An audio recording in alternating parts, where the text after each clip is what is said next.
Muaji mars ka sjellë një rritje të ndjeshme të interesit për librin në Shqipëri, duke reflektuar një tendencë pozitive në kulturën e leximit. Krahasuar me marsin e vitit të kaluar, numri shitjeve të librave ka shënuar një rritje të ndjeshme, thot librari Enrico Paja, ndërsa vihet re edhe një ndryshim në mënyrën e të lexuarit. Më të rinjt, gjithnjë e më shumë zgjedhin platformat online për të lexuar librat e tyre të preferuar. Libreria gjithmonë ka të lexuesit e vet besnika dhe që janë në librari gjithë kohës.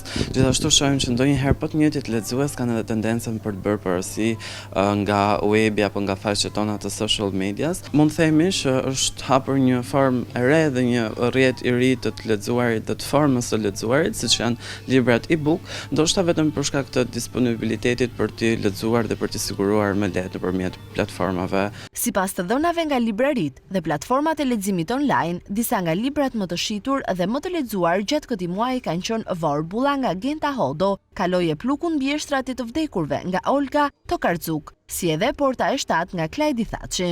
Unë kam bërë një përzgjedhje, një lloj selektimi prej 3. Është Vorbulla e autores Genta Hodo, një ndër librat absolutisht më të kërkuar të këtij muaji. Klajdi Thaçi, i cili vjen me romanin e tij të radhës Porta e 7. Gjithashtu një ndër librat më të kërkuar në librari, gjithashtu edhe online në webin ton, dhe fituesja e çmimit Nobel në letërsi në vitin 2018, Olga Tokarczuk me Kaloje plukun mbi eshtrat e të vdekurve. Prania e autorëve shqiptar në listat e librave më të shitur është një tregues i qartë i zhvillimit të letërsisë bashkëkohore shqiptare dhe interesit të lexuesve për të eksploruar histori dhe tema të reja nga autorët shqiptar.